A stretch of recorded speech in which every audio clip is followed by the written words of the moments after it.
এক বছরেরও বেশি সময় ধরে ভারতে নির্বাসিত জীবন, কিন্তু সাবেক প্রধানমন্ত্রী শেখ হাসিনার ভবিষ্যৎ কোথায়? তিনি কি ভারতেই থাকছেন, নাকি তাকেও অন্য কোনো দেশে সরিয়ে নেওয়া হচ্ছে? সম্প্রতি ভারতীয় গণমাধ্যমে ওঠা এই নতুন গুঞ্জন উস্কে দিয়েছে নানা জল্পনা কল্পনার। কঠোর নিরাপত্তা আর গোপনীয়তার চাদরে মোড়া হাসিনার অবস্থান নিয়ে তৈরি হয়েছে রহস্য। আজ আমরা এই গুঞ্জনের পেছনের কারণ এবং তার বাস্তবতার গভীরে যাব। ঘটনা শুরু 2024 সালের 5 আগস্ট।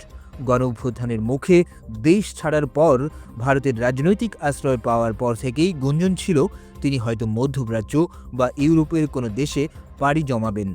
মাঝে তার ভিসার মেয়াদ শেষ হয়ে গেলে সেই জল্পনা আরও তীব্র হয়।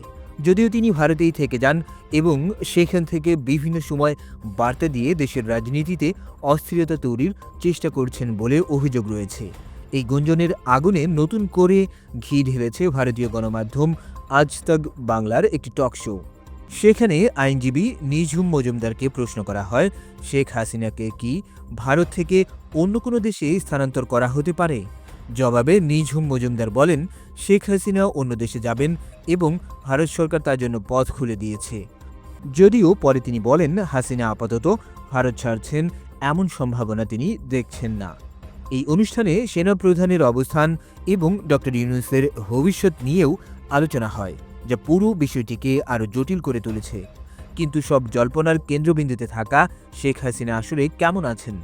ভারতীয় গণমাধ্যমের ধারণা, তাকে শুধু কঠোর নিরাপত্তায় নয়, একরকম বিচ্ছিন্ন অবস্থায় রাখা হয়েছে, যেখানে পরিবারের সদস্যদের দেখা করার সুযোগ অত্যন্ত সীমিত। ভারত সরকার এই বিষয়ে সম্পূর্ণ নীরব।